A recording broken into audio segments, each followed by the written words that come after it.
you know, they had me going in the first half. I thought that they might have actually listened and, you know, not gotten rid of gold orders. But I was wrong. My first look at this, I scrolled through, and I was like, oh, cool, look. They kept the gold orders. No, no, they didn't. It looks like a gold order, but it's not. My disappointment is immeasurable, and my day is ruined.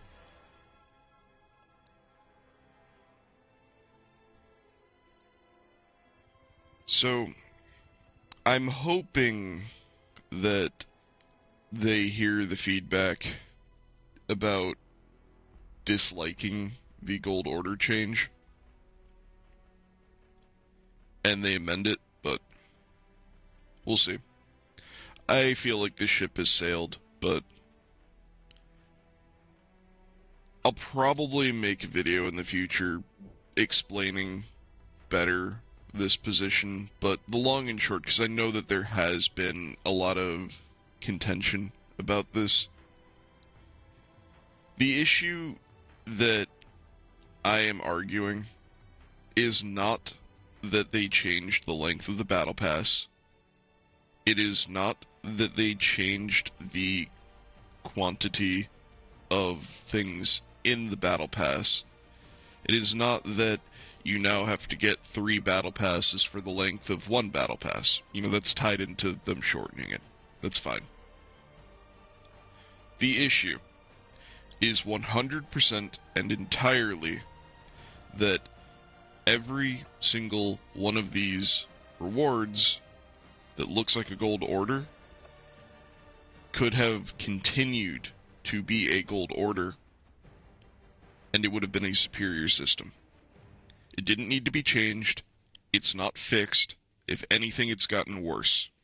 And the problem is, 90% of the changes here are good. Like them shortening it, you can argue either way, but I don't think that them shortening it is bad. The added number of things you can get in here, also good. The increased number of tasks for free-to-play players, great. Although, when it comes to the Battle Pass, free-to-play players are not really my biggest concern. Like, I've been free-to-play on some Battle Passes. I'm just happy to get free shit when I'm not paying for it. My problem here is that we have a really, really good system.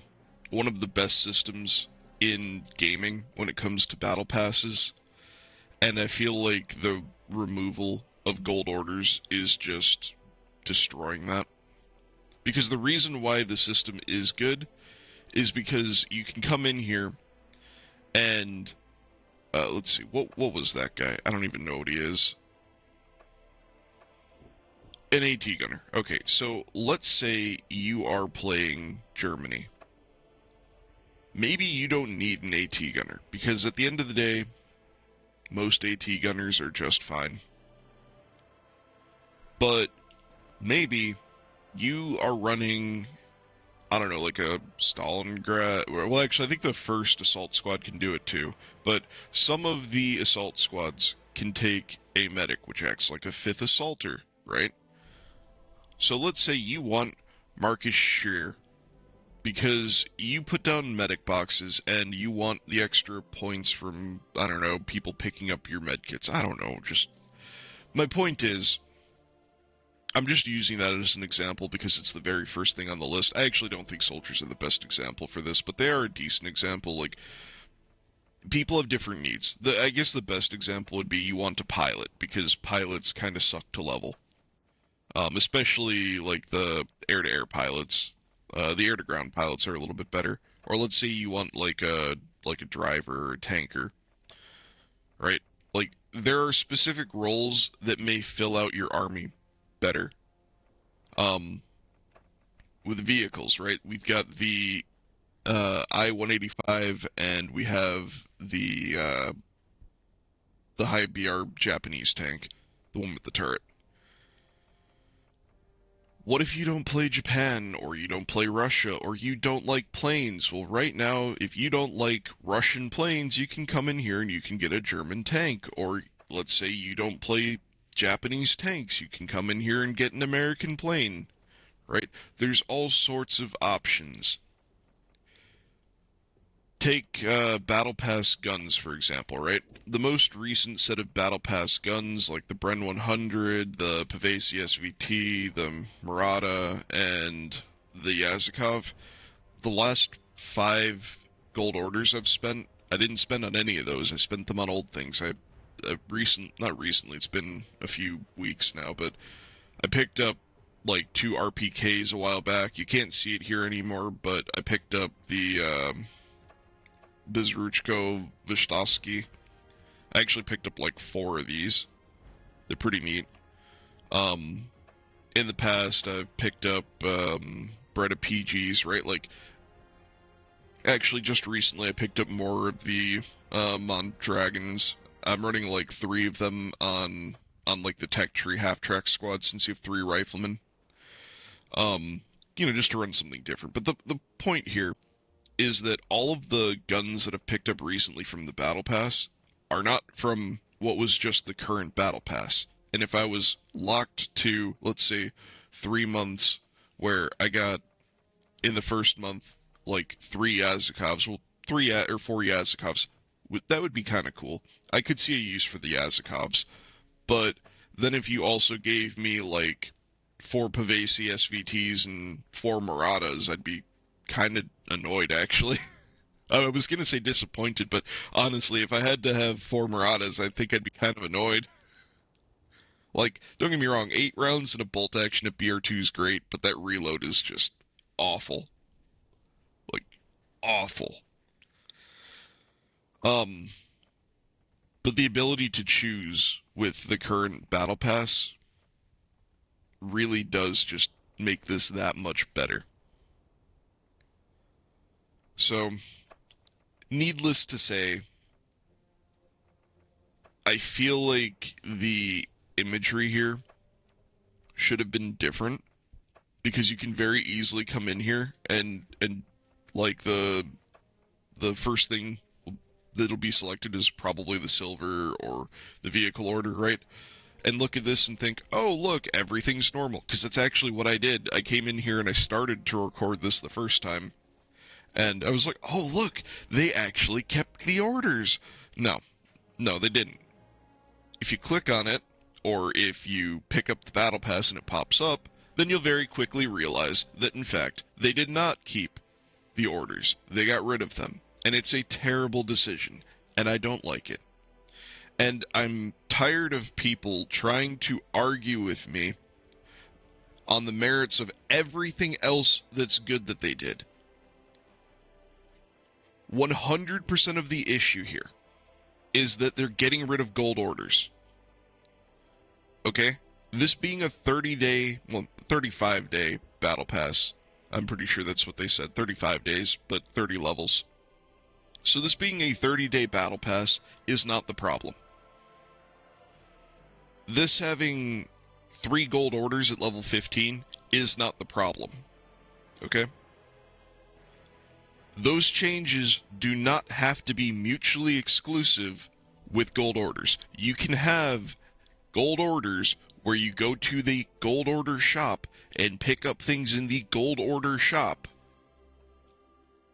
and also at the same time have this new structure. And I'll even take it one step further. If part of the intention for this is that they're running out of things that they want to put into the Battle Pass shop, that's fine. You can put in like 2 things into the Battle Pass shop. Or I guess 3, right? It's 3 weapons in this new system over 3 months, and then I don't know what they're going to do with the soldiers and the tanks in the next Battle Pass. They haven't announced that. But it's 3 weapons instead of 4, right? If you want to cut it down to like 2 weapons, in the battle pass and do like Russia and Germany, like month one, and do like what's it called, Japan and America month two or whatever. I'm fine with that. Like you can lower the quantity of new stuff going into the battle pass shop, but I still want access to the battle pass shop. And my reasoning for that is really simple. I like having choice. I like being able to choose things that suit me, my playstyle, my lineup, the BRs that I'm actively using. I do jump around and I do play every nation and I do play it almost every BR, but I don't do it like continuously. Like lately we've been playing BR3 Russia. I haven't really been playing Japan hardly at all. So getting stuff for Japan, especially low BR Japan, because even when I do play Japan, I don't play low BR Japan. I only ever play like BR 4 and 5 Japan. So anything for low BR Japan just does nothing for me. I like having that choice. I also realize that there are going to be new people who come into this game who are going to see that there's this I-185 and they're going to think, wow, I wish I could get an I-185 because, let me look at the Russian tech tree. I'm pretty sure that you can use it on one of the earlier, yeah, you can use it on like a BR, I think 3 crew, 3 or 4, right? So this lets you skip a lot of the Russian tech tree if you want to be playing BR5 planes. I think it's the Ak-9T that you use for it. But you can go down here and you can get the Yak-9T at BR4 right at the beginning of rank 4. And that's all you, I believe, that's all you need to fly the I-185. So somebody can come in like 6 months. They like Russia, they like Russian planes, they want to be able to like skip some of the planes. They can't do it now. But they could have if they played in this month.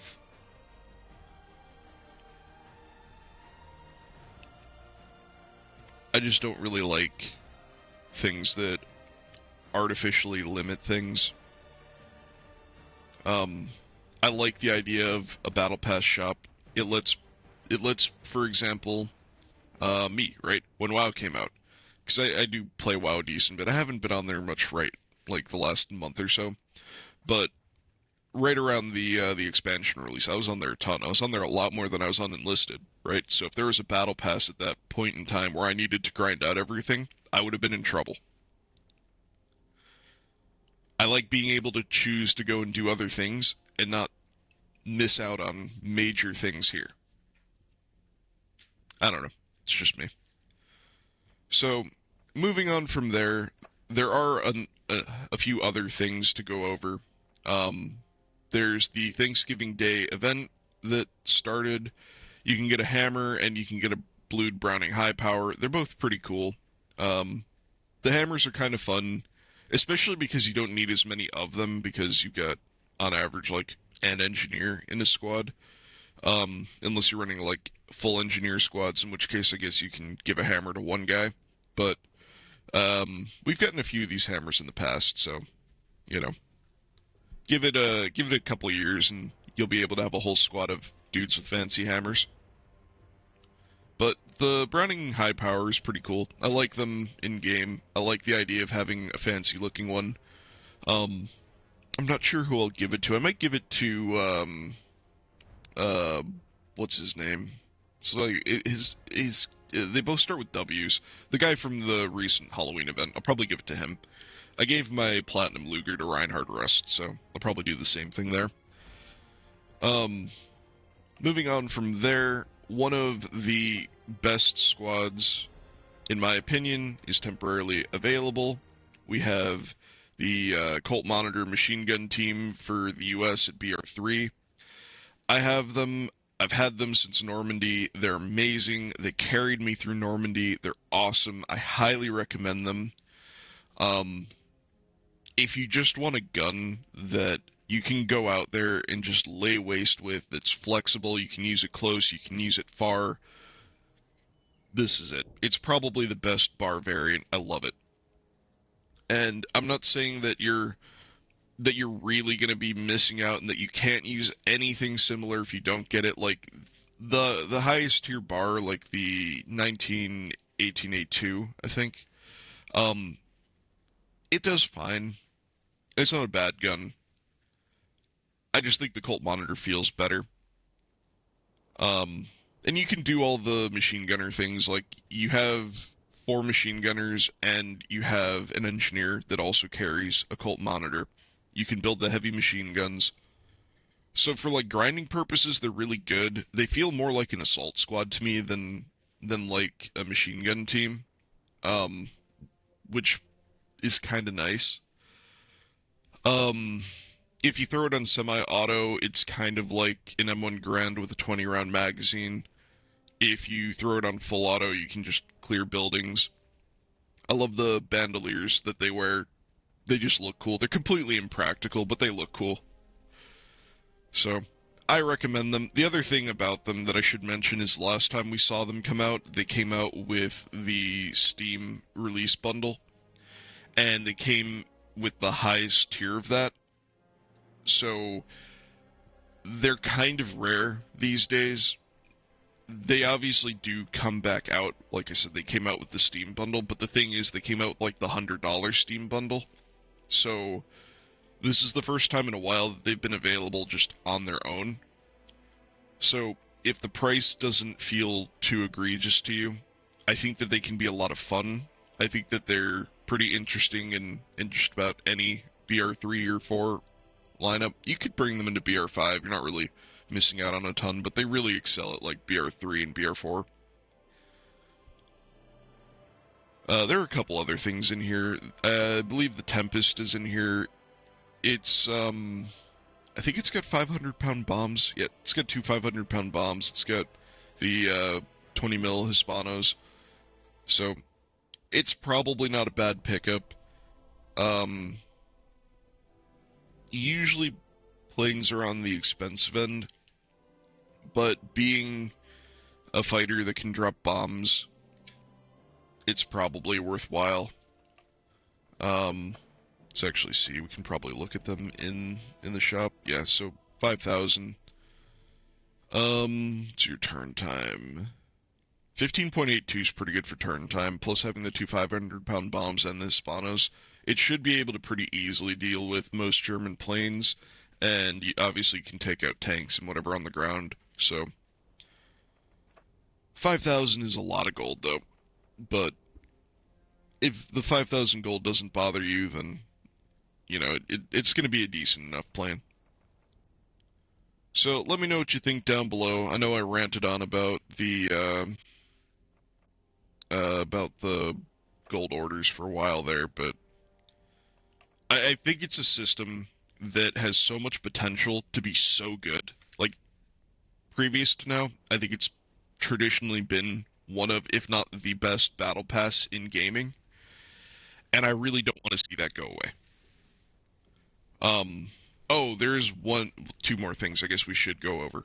So, they did do the update the other day. Most of its UI changes, or like graphics updates, or bug fixes, quality of life, all that. They did add in the radio operator changes. Now, it's kind of a mixed bag right now for me. On the plus side, the change is good. Like, theoretically, if it works the same as before, it's good. Right? The problem is it doesn't. So the good part is your radio operators and non-radio squads can call in artillery strikes, smoke, and ammo boxes. Very good. Much more versatility, gives them way more value to put in your squads. The downside is traditionally we've been able to call in our artillery strikes from any soldier because you basically ordered the radio guy to go and call the strike, and then he would kneel down, he'd pull out his radio, he'd call it in, right? You can't do that right now. You have to switch to the radio guy and hit like G or whatever before you could do it from the radio menu on any soldier. So I would really like to see it change back to the radio menu so that I can do it while I'm doing other things without having to switch to my radio operator. But regardless, it is still a net positive. It just means you have a little hoop that you have to jump through to call in your radio strike. I think, piggybacking off what I said the other day, you could probably drop one of the engineers. Like, let's say you've got a 4 squad lineup, and you've got an engineer on all 4 squads. You can probably drop an engineer from one of those squads and put a radio operator in, and then you can still call in ammo, but you can also call in smoke and artillery. And normally, at least for me, I find that I don't need to build more than like 1 or 2 spawn beacons per objective. So I don't think I'm missing out on much. In fact, I probably only need an engineer in every other squad, even though I run them in practically every squad. Just because most of the time I'm only building 1 or 2 spawn beacons, and the rest of the time I'm using them for like ammo boxes. Or I'm just not building anything with them. So, use that as you may. That's just my 2 cents. But as per usual, get out there, kick ass, take names, and win your games.